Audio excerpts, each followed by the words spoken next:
Hello,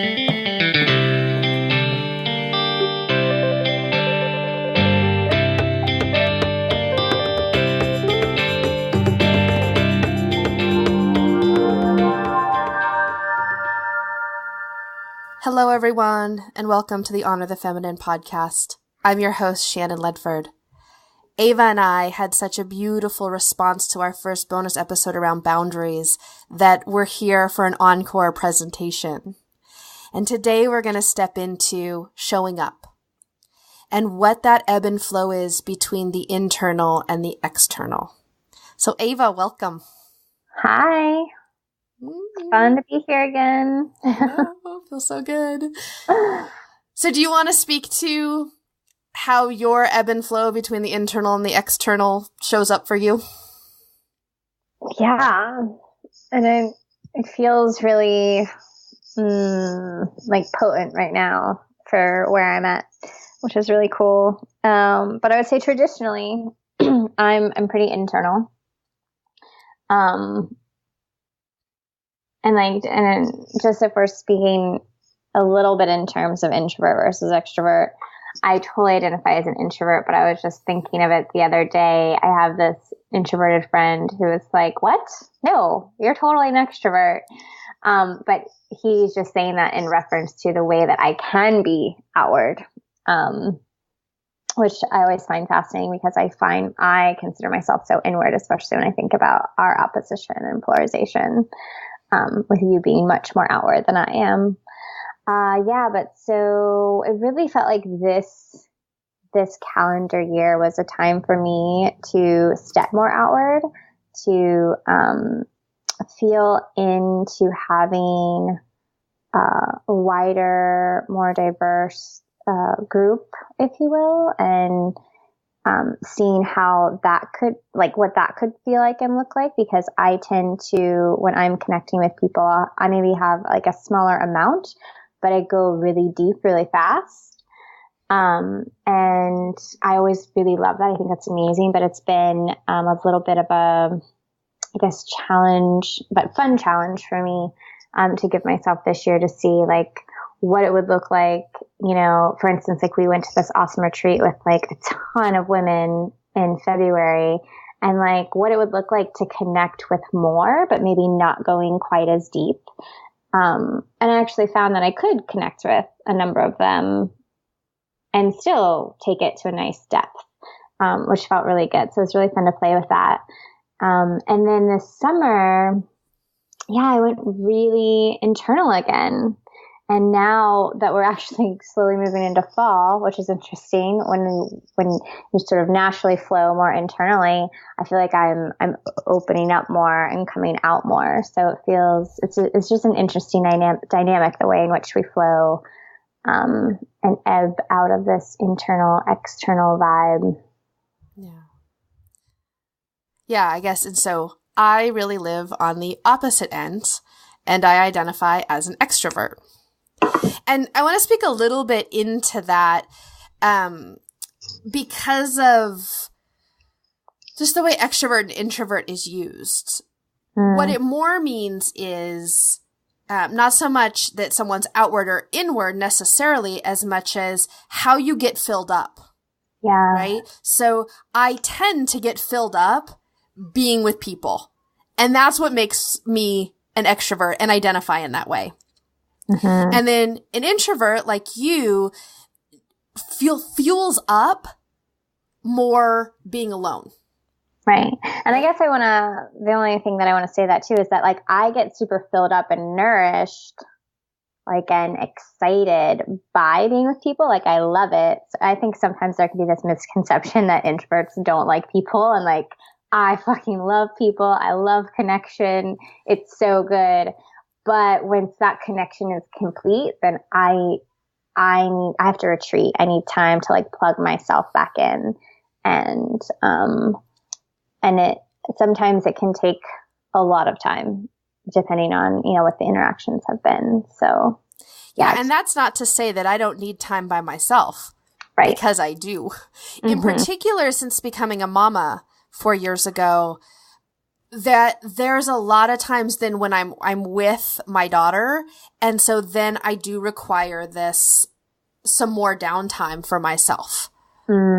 Which is interesting. And I think that's part of getting older too, for me, that, I require a little more of that for filling up. Yeah. This year's been interesting for me too, because being identified as an extrovert and a connector of people, I tend to be out in the world a lot. Yes. Yeah. Yes, you do. Yes, I do. This year has been a completely different experience for me. It has been about going inward, about playing in my shadow, about getting quiet. And in some ways that can feel really uncomfortable for me, because it's like, oh my gosh, no, I'm an extrovert. I want to be with people. But it was around to this permission to not be the extrovert, to not be the connector all the time. And what it's created is this beautiful place where I gave myself permission to stoke my fire internally. So I've spent this year and probably the end of last year going to a lot fewer events, hosting a lot fewer events, and I've just gone inward.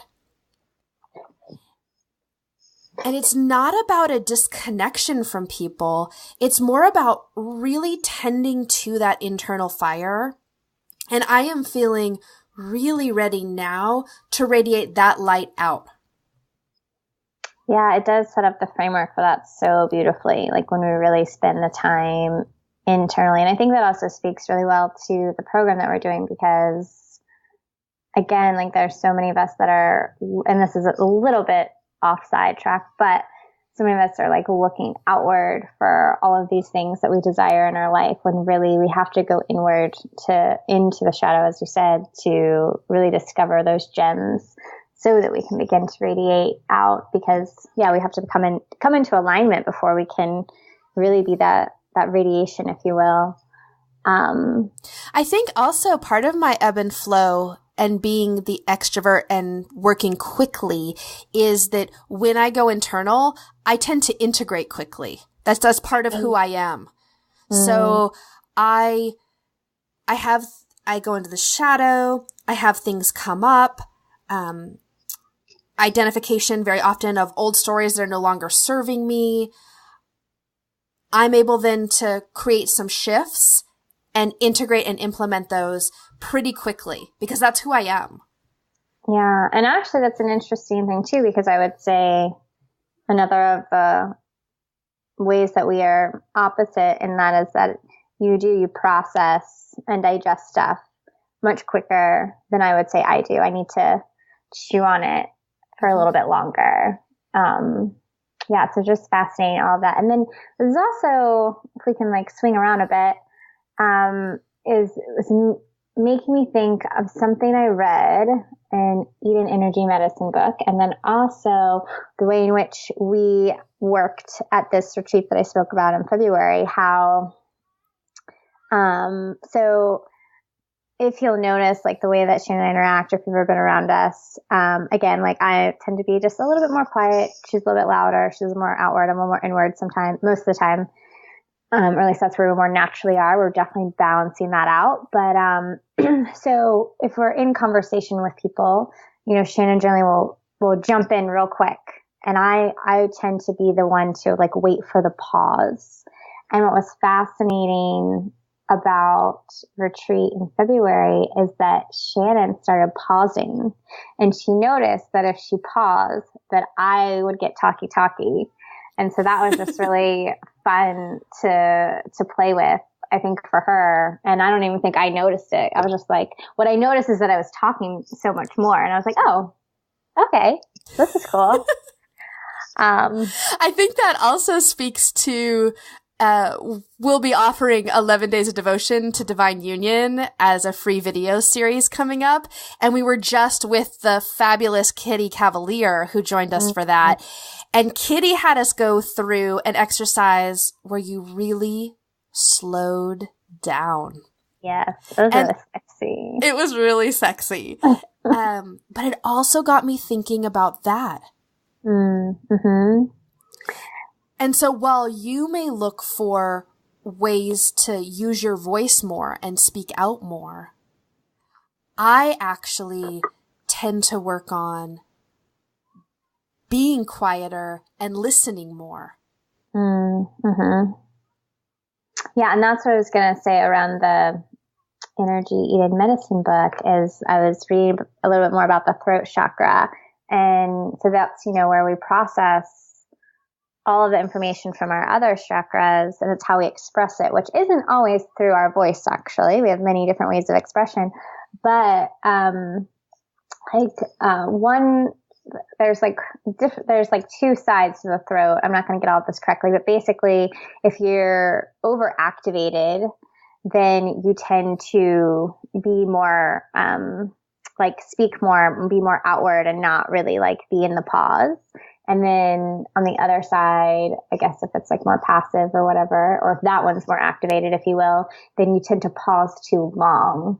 And so I could definitely see at least a couple years ago how we were both really in those extremes. And it definitely, I can feel the balance. And I that's one of the things that I just love about a relationship anyways, is that we're just such beautiful models, I think, for each other to help each other come into balance. Knowing when to, throw your voice out there, and then also knowing when to pause. I think we modeled that really well. Yeah. And for me, because I process so quickly, I then have had to be more conscious and intentional about not having expectations that others will process just as quickly. Yeah. Yeah. Mm-hmm. Yeah, because we see the world through our lens, I often tend to think that the way I process something is the way others are doing it too. And it's been so beautiful to be in deep relationship in programs with women that you're seeing on a weekly basis, because what I have learned is so many of the other ways that we each process. But that's about being in really deep, conscious relationship over time. Yeah. And also being able to voice that. So having the safety and the sacred. That sisterhood really creates a space for you to start to figure it out yourself. Oh, wait, this is how I'm different from the other sisters. I'm figuring this out now. I can start to share with you how my process is, and then they can also reflect it back to you. And so it's this really beautiful exchange of learning more about yourself and other women. Yeah. So now I just feel I jumped into the beauties of sisterhood. But I think it gets us to a place of, it's not either or. It's not, I'm either inward or outward, or I'm either an introvert or an extrovert. For me, what I've learned about myself is that it's a both and. I'm both. And so then it's about discerning where I am and what most serves me, right? So there are times when if I listened more, it would serve me extremely well. And honestly, even myself as someone who identifies more as inward and introverted, there are times where I could, listen more. We all have that beautiful spectrum, if you will. It all feels like it lives on a spectrum, and it's changing, not even day to day, but moment to moment, I would say. Yeah, and I think there's so much beauty in that statement around this relationship with yourself is so dynamic. And so then, too, for me, it's become practices and rituals and rhythm of checking in with myself. Right? right? Of checking in with, how come I'm having a hard time showing up externally? Like, what's going on? And why does that make me a little anxious, actually? Because that's not who I am or who I've defined myself to be, right? And so I think the pausing to feel into that. Yeah. And actually, as you're speaking about this, it's, I know for me too, it's almost like I feel like I have like a certain capacity of what I'm, able to give and provide, if that makes any sense. And so when I'm outward, that's me in a giving state, even if I'm not actually, like providing a service per se, or taking care of someone necessarily. It's still a giving of my energy. And so, I also tend to be someone who can easily divide myself, if that makes any sense. So putting my energy into not just one place or one person, but like 5 or 20, depending on what's going on in my life or who I'm with. And so boundaries has helped a lot with that. But I will also say, the more sort of scattered and divided I feel, and sometimes it's not even scattered, right? Because sometimes it's just that I am attaching, to the 5 different people that I'm with. So my energy is with each person and not in me. And again, that's like a boundary and an energy practice. But that drains me quicker. And then so that makes it hard to be outward, if that makes sense. So like that inward time too is that place for me to really do my energy practices, practice my boundary work.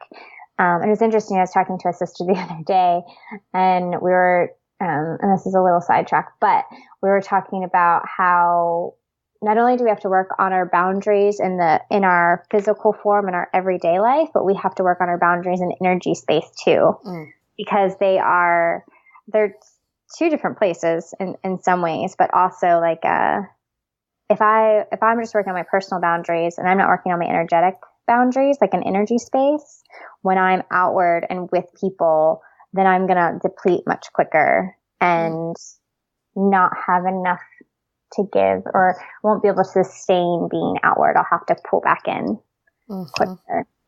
Oh, that makes so much sense to me. Yeah. Yeah, because I tend to have stronger boundaries, that tends not to be the way it shows up for me. Right. Exactly. And the other thing that happens is when you're talking about like being in a number of different places, I tend to be a little more black and white. I'm either showing up as, I know how I'm showing up in this situation. I'm showing up as my mystic, as a mother, in my masculine, in my feminine. And so for me, it's not one or the other. Again, it's both and. Yeah. And how to intertwine the two, right? How to intertwine my divine feminine and sacred masculine energies so that it feels really good in my body in any given moment. How to be in the mystical energy and attached to the magic of the world, and also be in the mothering role that has to keep my daughter safe when we're in traffic. Right? And there are moments, and as I've been feeling more into my mystical energy and the magic of the world, where when I have to pull out of that to give her lunch or wipe her butt or put her to bed, I have felt a little bit of resentment toward her, having to come out of this mystic that I'm enjoying getting to know more that part of myself and having to mother. And that's just not true. That's a story that I have created in my system, because I can be both in the same moment. And actually, the crazy part about that is she brings a lot of the magic into my life. She does. She does. And actually that part just dawned on me as we're having this conversation. So it's fascinating, again, to feel into how each of us does it, right? And so, there's that place around Are you feeling inward or outward in this moment? And if you take a moment and pause and drop into your body and just take a couple of deep, deep breaths.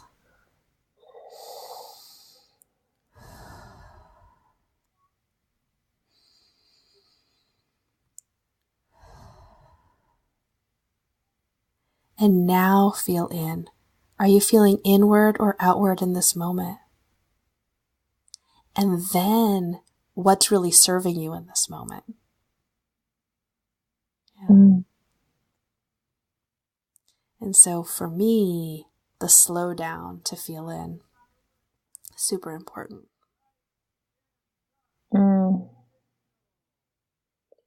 Yes.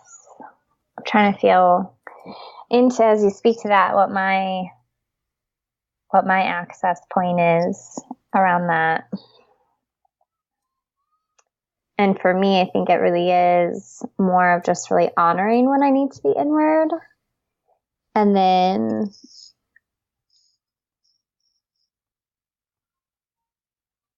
honoring also when I'm feeling outward, but knowing too that I have access to tools that I can use in my inward space to activate more of that outward being. And for me, that's mainly dance and breath work.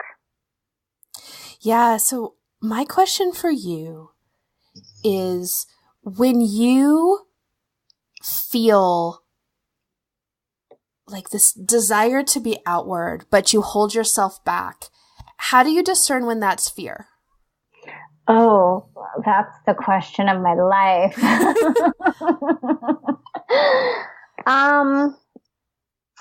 Versus your intuition of weight or inwards the right place for you in this moment.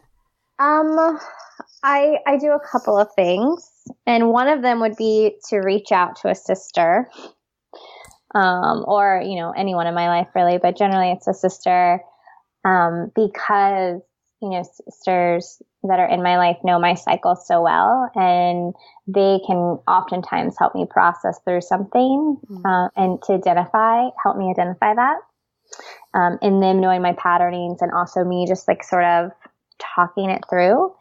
And then the next phase would be to really activate my body, and then really like feeling in to the sensations that are occurring in my body. And it's the slightest difference, but fear, and then there's like fear, nervous excitement, and then there's also the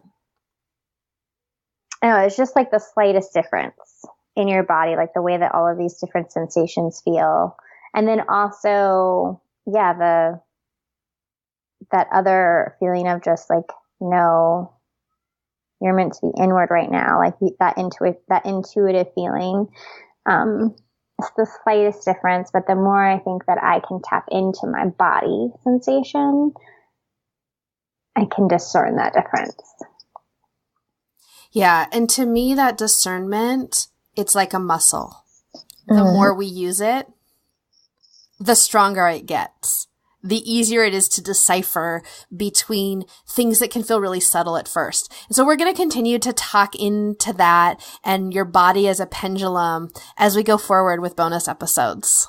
Yeah. It's going to be so fun. Woo! Exciting.